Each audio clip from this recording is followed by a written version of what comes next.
안녕하세요. 산까지TV 최성욱 목사입니다. 예레미야 선지자는 나라의 파멸을 예고하면서 하나님께로 돌아오는 메시지를 반복해서 선포했는데, 지금 이 나라 교회 강단의 메시지들이 성경의 인문학 설교가 아니라 성경 역사 속에서 이미 이루어진 선명한 거울에 이 나라의 모습을 비춰보면서 이 나라와 교회가 나아가야 할 분명한 메시지를 선포하고 있어야 하는데, 그런 메시지를 선포하는 강단이 거의 없질 않나요? 이 나라가 이스라엘 백성들이 겪었던 70년의 포로 생활을 겪지 않으려면 어떻게 해야 할까요? 하나님 나라 가치에 깨어있는 찐 교인들만이라도 이 나라가 심판의 고통을 당하지 않게 해달라고 부르짖을 때 의인 10명만 있어도 소돔 땅을 멸하지 않겠다 하시던 그 하나님이 지금도 살아계셔서 우리 찐 기도에 찐 응답을 부어주시지 않을까요? 그래서 금주 한 주 한 집 레마는 찐 교인인가요? 입니다. 마지막에 광야를 지나며를 제가 불렀습니다. 한 주 한 입 레마입니다. 찐 교인인가요? 예레미야 34장 3절의 말씀입니다. 내가 그의 손에서 벗어나지 못하고 반드시 사로잡혀 그의 손에 넘겨져서 내 눈은 바벨론 왕을 볼 것이며 그의 입은 내 입을 마주대하여 말할 것이요 너는 바벨론으로 가리라. 신앙의 목적은 부귀영화가 아니며 무병장수도 아니라는 것 다 잘 아시죠? 신앙의 목적은 자유라는 것도요, 모든 묶인 것들로부터 풀려나는 것이 신앙의 목적이라서요. 그래서 구원의 본질은 자유인의 신분과 권리를 회복하는 것입니다. 예수님이 더 분명하게 말씀하셨죠. 진리가 너희를 자유케 하리라. 성경은 이 구원의 그림을 이스라엘 백성들의 출애굽에서부터 그려내기 시작합니다. 얼마나 장엄한 그림입니까? 노예 200만 명이 홍해바다를 걸어서 건넜고 광야로 들어갔는데, 이들을 추격하던 애굽의 마병들은 모조리 바닷속으로 수장되고 말았죠. 그 당시에 애굽왕 바로의 손에서 그 많은 사람들이 벗어난다는 것은 전혀 불가능한 일이었습니다. 그런데 하나님은 왜 이 백성들을 불러내셨을까요? 가나안 땅에 죄악이 차고 넘쳤기 때문에 1차적으로는 이스라엘 백성들이 가나안 심판의 도구로 쓰였습니다. 그래서 중요한 사실이 있는데요, 구원의 그림과 심판의 그림은 따로따로가 아니었고요, 이스라엘의 구원은 애굽의 심판이면서 동시에 가나안의 심판으로 둘은 함께 연결된 사건이었습니다. 여기서 더 중요한 게 하나 있죠. 구원이든지 심판이든지 주관을 하시는 분은 하나님이셨습니다. 그리고 이스라엘 백성들에게 주어진 가나안 땅 심판의 사명은 하나님의 법을 준행하는 삶이었고요, 절대로 가나안 땅에서 가나안 종족들에게 동화되지 않아야 하며 그들의 음란과 타락에 물들지 않고 자기의 정체성을 지켜내는 것이었는데, 결국엔 실패를 하고 말았습니다. 북이스라엘도 실패했고 남유다도 실패했어요. 둘 다 철저하게 음란했고 부패에 쩌들어 있었습니다. 그 결과 차례로 멸망을 당하고 말았습니다.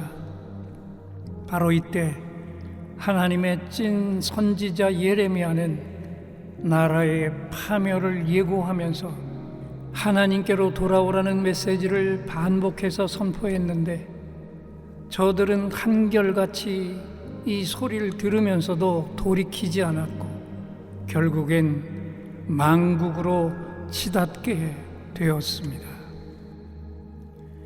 예레미야를 통해 마지막으로 시드기야 왕에게 전해진 최후 통첩을 들어보실까요?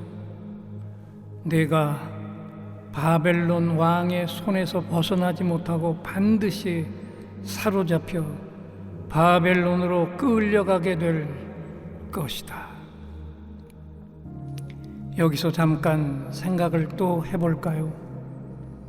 바벨론은 또 다른 애굽이 아니었나요? 둘 다 인간이 꿈꾸는 제국이었습니다. 그러면 하나님의 뜻은 무엇이었을까요? 자신의 백성이 하나님 나라의 소명을 잊고 타락하면 이들은 반드시 또다시 제국의 노예로 전락한다는 것을 똑똑히 가르쳐 주신 게 아니었나요? 오늘 이 땅의 모습도 정말 안타까운 게 무엇일까요? 이 나라 교회 강단의 메시지들이 성경의 인문학 설교가 아니라 성경 역사 속에서 이미 이루어진 선명한 거울에 이 나라의 모습을 비춰보면서 이 나라와 교회가 나아가야 할 분명한 메시지를 선포하고 있어야 하는데, 그런 메시지를 선포하는 강단이 거의 없질 않나요? 규모가 작은 교회는 작은 교회들대로, 규모가 큰 교회는 큰 교회들대로 모두 다 좌우로 나뉘어져 있어서 하나님 나라 가치를 제대로 선포하면 교회가 두 쪽이 나고 만다는 걸 두려워하기 때문이 아닌가요?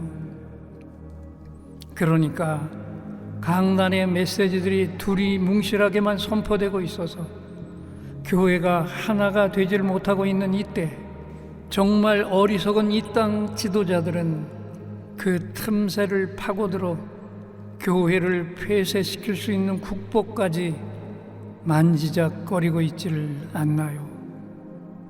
그렇다면 제일 중요한 질문이 남아있죠. 이 나라가 이스라엘 백성들이 겪었던 70년의 포로 생활을 겪지 않으려면 어떻게 해야 할까요? 하나님 나라 가치에 깨어있는 찐 교인들만이라도 이 나라가 심판의 고통을 당하지 않게 해달라고 부르짖을 때, 의인 10명만 있어도 소돔 땅을 멸하지 않겠다 하시던 그 하나님이 지금도 살아계셔서 우리 찐 기도에 찐 응답을 부어주시지 않을까요? 다시 한번 예레미야 34장 3절의 말씀을 들어봅니다. 내가 그의 손에서 벗어나지 못하고 반드시 사로잡혀 그의 손에 넘겨져서 내 눈은 바벨론 왕을 볼 것이며 그의 입은 내 입을 마주대하여 말할 것이요 너는 바벨론으로 가리라. 하나님, 이 땅의 모습은 점점 더 하나님의 심판을 피할 수 없는 상황으로 몰려가고 있지만, 아직도 이 땅엔 하나님 나라 가치를 소중히 여기며 그 가치가 걷잡을 수 없이 무너지는 것 때문에 가슴을 찢으며 기도하는 찐 교인들이 곳곳에 있지 않습니까? 저들을 불쌍히 여겨주셔서라도 이 나라와 교회에 퍼부어질 포로 생활의 심판은 잠시 보류시켜 주시고 깨어있는 찐 교인들만이라도 하나님 나라 가치에 하나가 되게 하셔서 이 나라를 속히 하나님의 나라로 회복시켜 주시옵소서.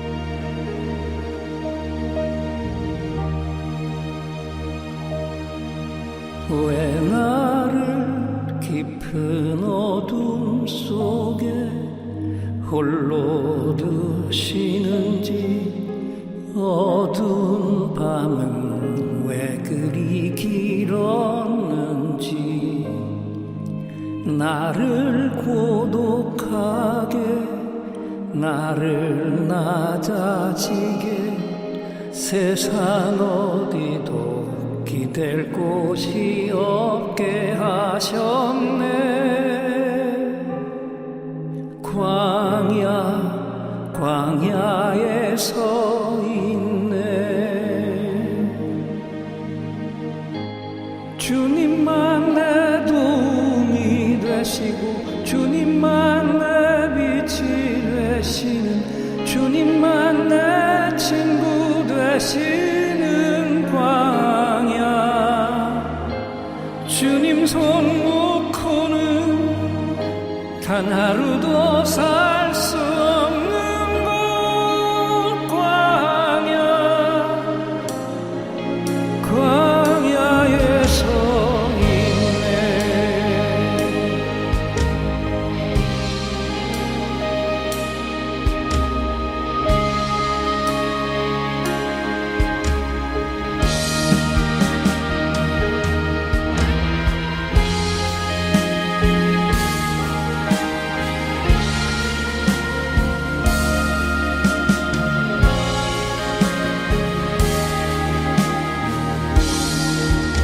왜 나를 깊은 어둠 속에 홀로 두시는지, 어두운 밤은 왜 그리 길었는지,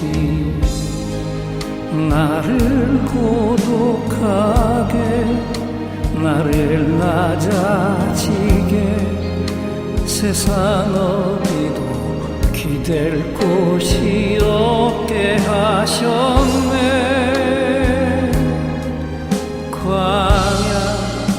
광야에 서 있네. 주님만 내 도움이 되시고, 주님만 내 빛이 되시는, 주님만 내 친구 되시는 광야. 주님 손 놓고는 단 하루도 살 수 없는 곳, 광야.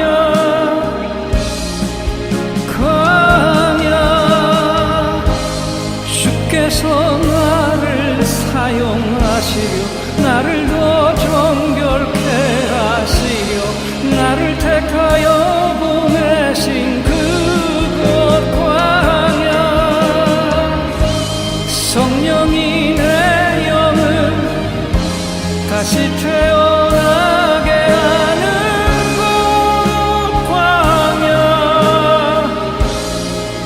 광야에 서 있네. 내 자아가 산산이 깨지고 높아지려 했던 내 꿈들도 주님 앞에 내려놓고, 오직 주님 뜻만 이루어지기를 나를 통해 주님만 드러나시기를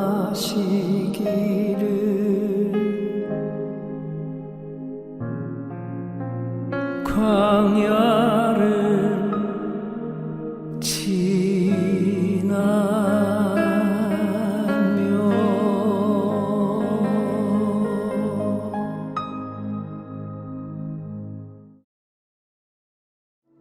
제가 35년간 목회한 예인교회를 3년 전에 은퇴를 하고 치유 집회를 계속하고 있는데요. 치유 집회가 왜 중요한지 아시죠? 일단 짧은 몇 마디 명령 기도에 자기 몸이 움직이고 통증이 떠나는 걸 경험한 분들은 살아계신 하나님이 내 몸을 직접 터치해 주셨다는 확신을 갖게 되고요. 그걸 곁에서 지켜본 교인들은 하나님이 지금 이 시간에도 살아계셔서 치유를 행하신다는 확실한 사실에 갑자기 두렵고 떨리는 마음으로 하나님을 바라보며 대충대충 신앙생활했던 것을 회개하고 하나님을 경외하는 산 예배자로 서게 됩니다. 그래서 치유 집회를 한 교회들은 교회의 분위기가 영적 분위기로 바뀌게 되고요. 살아계신 하나님이 직접 안수하여 세워주신 담임 목사님을 하나님의 찐 종으로 여기며 앙금이 있던 것들을 다 털어내고 목사님의 진실한 목회 파트너로 서게 되면서 담임 목사님의 하루하루가 기쁨과 감격과 행복이 넘치는 삶으로 바뀌게 된다는 놀라운 사실입니다. 저는 은퇴를 하고는 규모가 작은 교회를 찾아가 치유 집회를 행하며 교회가 바뀌는 모습을 바라보면서 너무 행복한 시간들을 보내고 있습니다. 성장이 멈춘 교회가 다시 살아나서 목회자와 교인들의 영적 교감이 충만한 교회가 되고 목회가 날마다 기쁨으로 넘쳐나기를 원하시는 목회자께서는 주저하지 마시고 전화부터 주십시오. 거리를 따지지 않고 산까지 아내와 함께 달려가 교회를 살려 일으키는 일에 온몸을 던져 헌신하겠습니다. 사례비는 걱정하지 마시고 전화부터 주십시오.